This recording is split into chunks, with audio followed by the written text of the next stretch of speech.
बाबा, आज तुम्ही महंत आहेत, महाराज आहेत, गुरु आहेत आमचे. म्हणजे तुमचा दर्जा खूप मोठा आहे. आज तुमच्या पुढे मी खूप लहान आहे. फक्त मला एवढं वाटतं की जसं तुम्ही म्हणलात, एका चापटीचं जर त्यांची मानसिकता तशी झाली आणि त्यांनी माझ्या वडिलांची हत्या केली.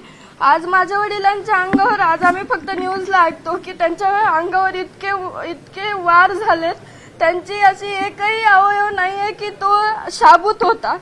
त्यांचे जर आता मी घरीच ते ऐकलं की त्यांचे फक्त अस्थिमध्ये 3 हाडे निघतायत. तर म्हणजे आमची आज मानसिकता काय असेल? ते ज्यांचे फोटो आहेत ते आम्ही आज सुद्धा बघू म्हणजे ते आम्हाला बघू वाटत नाहीये. त्याचं इतकं दुःख आहे.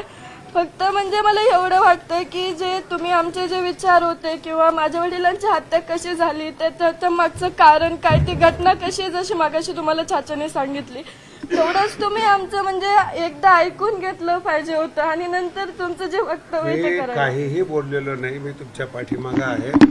हा जो समाजातला प्रकार हे वाईट लोकांनी केलेले काम आहे. तुम्ही जर भगवानगडाची शिष्या, तुम्ही तुमच्या बाजूने आहेत. मासा जो केस तालुका हा बाबाला मांडणार आहे. अनेक वेळा दौरे झालेले आहेत, म्हणून कदाचित माझ्या बोलण्याचा गैरसमज झाला असेल. तुम्ही मला गुन्हेगाराचं जे काही गुन्हे दाखवलेले ते आणून दिलेले आहेत. मी गुन्हेगाराच्या पाठीमागे नाही, फक्त इतर लोकांनी त्याचा अर्थ चुकीचा केलेला आहे. बाबा, आम्हाला पण तेच वाटतं की जे ही वृत्ती आहे, जी गुन्हेगारीची आहे, त्याच्यामुळे आज माझ्या वडिलांची हत्या झाली आहे. फक्त ती जी वृत्ती आहे ती आपल्याला बाजूला काढायची. आणि आमचं म्हणणं हे की आरोपींचं ज्यांना समर्थन करायचं त्यांनी निश्चित करा. आम्ही त्यांच्या बाबत काही बोलत नाहीत, पण याच्यामध्ये कुठं जातीवाद आणतायत आणि ज्यांना आरोपीची पाठराखण करायची तेच जातीवाद काढतायत. माझ्या वडिलांनी, जसं मला समजतंय तसं माझ्या वडिलांनी कोणतं जातीवाद केला नाहीये. आता सगळ्या चाचांनी सांगितलं की आमचे शेतकरी सुद्धा हे वंजारी हेच आहेत, त्यांचं सुद्धा अन्न मुंडेच आहे. पण आम्हाला एक असं याची खंत वाटते की जो माणूस जसं दलितांना वाचवण्यासाठी गेला, त्यांनी कधी जातीवाद न केला, त्याच्यामध्ये न्याय मिळवण्यासाठी असे वेगवेगळे फाटे का फुटतायत. आमचं एकच म्हणजे आज आम्हाला इतकं दुःख आहे. आमचं गाव सुद्धा या दुःखातून सावरू शकलं नाही, पण तरी पण आज आम्ही त्यांच्या न्यायासाठी झुंजतोय. कारण की त्यांच्यावर जो अन्याय झालाय, म्हणजे आता प्रश्न पडतो की कुणाला वाचवायला जाणं हा पण आपला गुन्हा आहे का?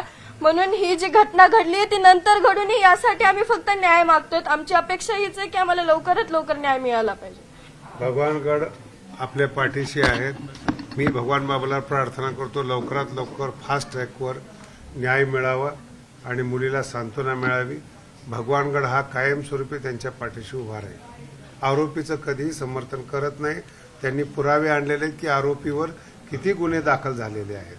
कदाचित माझ्या बोलण्याचा चुकीचा अर्थ झाला असेल तर ते आरोपी हे आरोपीच आहेत, गुन्हेगार आहेत हे सांगण्याकरता या ठिकाणी कुटुंब आलेलं आहे. गडाचंच कुटुंब आहेत. म्हणून पुन्हा एकदा महाराष्ट्राला विनंती आहे, त्याला जातीय कलर न देता न्याय मिळावा यासाठी आपण सगळेजण प्रार्थना करू. भगवान बाबा की जय. महाराजांनी या संदर्भात जी समजा अमानुष हत्या झाली, मारहाण झाली, त्याचे काही इथं फोटो येतं,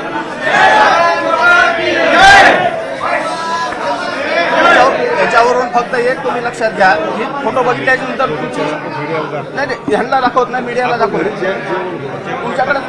तुमच्याकडे सुपोर्द करतो, तुम्ही पाहून घ्या फक्त. हे आम्ही कुणाकडेही देणार नाही. त्याच्यावरून म्हणजे ते आरोपीनं किती कशी माणूस हत्या केली हे तुमच्या लक्षात येईल आणि ह्या बाबतीत तुमची प्रतिक्रिया नंतर आम्हाला काय ती कळवा.